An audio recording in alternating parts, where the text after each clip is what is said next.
Une vieille enseignante est rentrée chez elle la veille de Noël et a constaté avec effroi que sa porte était ouverte et que les pas de quelqu'un s'y dirigeaient.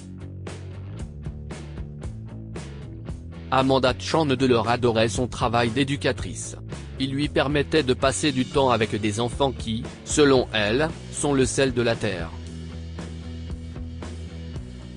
Son rêve d'enseigner avait germé en elle dès son plus jeune âge, et ses parents, qui la soutenaient, avaient fait de leur mieux pour la mettre sur cette voie. Après avoir obtenu un diplôme universitaire en éducation, Amanda a pu décrocher un emploi dans une école locale non loin de l'endroit où elle a grandi, et elle y est restée pendant des années, transmettant ses connaissances aux différents groupes d'enfants qui passaient dans sa classe. Amanda était très gentille et prenait son travail très au sérieux. Si l'un de ses élèves était à la traîne, elle prenait le temps de le faire progresser pour que ses notes ne pâtissent pas. Son travail d'enseignante l'a épanouie et lui a permis de trouver un mari. L'homme qu'elle a épousé, Todd Chandler, était également un éducateur, et ils se sont rencontrés lorsqu'elle a emmené ses élèves visiter un musée. Par coïncidence, il avait emmené leurs élèves dans un même musée ce jour-là. Ensemble, ils ont eu un fils nommé Jack, mais 20 ans plus tard, Todd est décédé d'un cancer et Amanda a dû s'occuper de leur fils, qui était à l'université. Le garçon était toujours absent de la maison et ne lui rendait visite que rarement. Aussi, il ne l'appelait presque jamais. En fait, la seule fois où il semblait se souvenir de son existence, c'est lorsqu'il avait besoin d'argent. Cette année-là n'était pas différente. Amanda n'a eu des nouvelles de son fils que 2 fois dans l'année, et Noël approchait à grands pas. Avant les vacances, l'école d'Amanda a participé à un concours de mathématiques, et elle a été chargée de préparer ses meilleurs élèves pour ce concours. Un jour, elle était au milieu d'un exercice de mathématiques avec son élève le plus brillant, John, lorsque son fils l'a appelé.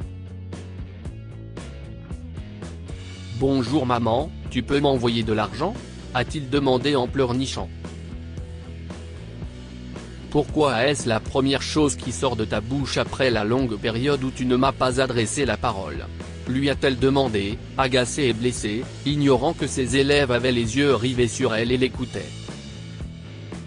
« Que veux-tu dire, maman ? Nous n'avions tout simplement rien à nous dire, » a-t-il répondu.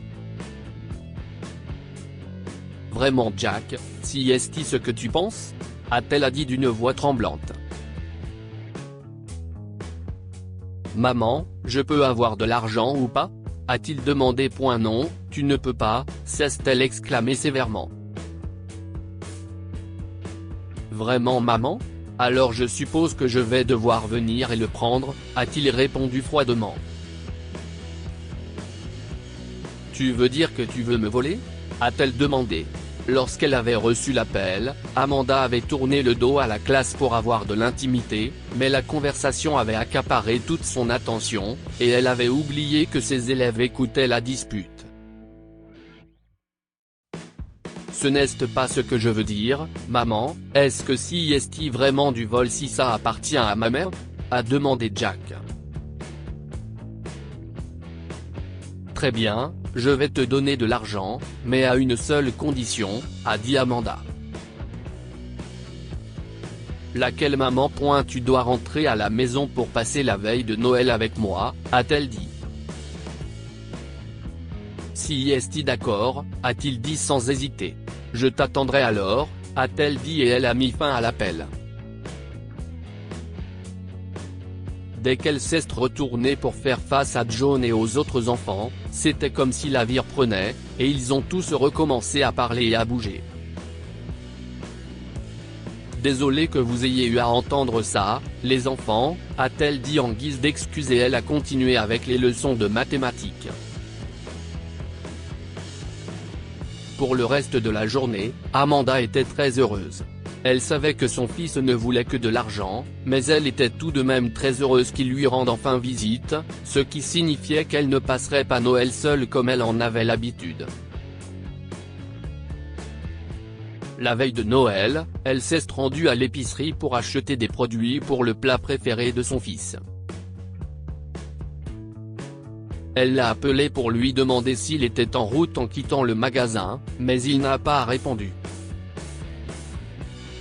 Refusant d'avoir des pensées négatives, elle a traversé le parking jusqu'à sa voiture, et une fois à l'intérieur, elle a essayé d'appeler son enfant à nouveau, sans succès. Il n'a probablement plus besoin d'argent, si est-il pour cela qu'il n'a pas vu l'utilité de venir, a-t-elle pensé, très contrariée. Le trajet jusqu'à la maison a pris une trentaine de minutes à cause des routes enneigées. Quand Amanda est arrivée chez elle, elle a remarqué de nombreuses traces de pas menant à la maison. C'était étrange, et cela l'a déconcertée. En s'approchant de la porte, elle a remarqué qu'elle était légèrement ouverte, alors elle a rapidement pris son téléphone et a composé le 911 pendant qu'elle l'ouvrait plus largement pour jeter un coup d'œil à l'intérieur. Si est-il le 911, indiquez votre urgence, a dit une voix ennuyée. Bonjour, je crois que quelqu'un s'est introduit dans ma maison. A commencé à dire Amanda en entrant dans la maison et en allumant les lumières. Surprise. Les voix se sont entrechoquées, toute la maison était remplie de ses élèves, et ils étaient là à crier Joyeux Noël. As-tu tête? Elle a vu bon nombre de ses élèves, des lycéens et des garçons à qui elle avait enseigné il y a plusieurs années.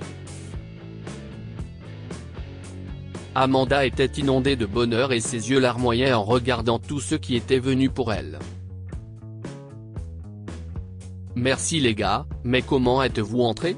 A-t-elle demandé en tamponnant ses yeux pleins de larmes. À ce moment-là, les enfants se sont séparés par le milieu pour révéler son fils, Jack, debout au milieu de la pièce. Maman, je suis vraiment désolé pour mon attitude égoïste, a-t-il dit. C'était quelque chose qu'Amanda n'avait jamais pensé entendre un jour. Après notre dernière conversation, ses enfants m'ont contacté pour me dire qu'ils voulaient offrir un cadeau surprise pour Noël, mais qu'il avait besoin d'entrer dans la maison, et que j'avais une clé, si est-il pourquoi ils ont choisi de me laisser entrer. Voir ses enfants prendre soin de toi comme ça, plus que je ne l'avais jamais fait, m'a fait réaliser à quel point j'ai été égoïste et si est-il pourquoi j'ai choisi de participer, a-t-il expliqué. Peux-tu me pardonner? Lui a-t-il demandé, les bras grands ouverts. Bien sûr, mon fils, a dit Amanda, les larmes aux yeux, en marchant vers ses bras. Après l'embrassade, Jack lui a donné un cadeau, à savoir une montre avec un message gravé au dos, pour mon adorable maman. Ses élèves lui ont également offert une grande boîte qui contenait un chiot, quelque chose qu'elle avait toujours voulu, pour qu'elle ne se sente plus seule. À partir de ce jour, Jack a changé d'attitude envers sa mère et ils ont vécu heureux en famille. Quoi avons-nous tiré de cette histoire? Tendez la main à votre famille, mais pas seulement parce que vous avez besoin de quelque chose. Jack a essentiellement ignoré sa mère jusqu'au moment où il a demandé une aide financière, ce qui explique pourquoi elle lui a posé une condition. Heureusement, il a pu se rendre compte de ses erreurs après son altercation avec ses étudiants. Suivez votre passion. Amanda est devenue enseignante parce que c'était ce qu'elle avait toujours voulu faire, et elle l'a fait au mieux de ses capacités. Son assiduité et sa gentillesse ont fait que ses élèves l'ont aimée, et finalement, cet amour a contribué à ce qu'elle et son fils se réconcilient. Lire aussi, elle va voir son fils pour la première fois en 12 ans et le voit dans un fauteuil abonné-vous à Mon Mama sur Google News.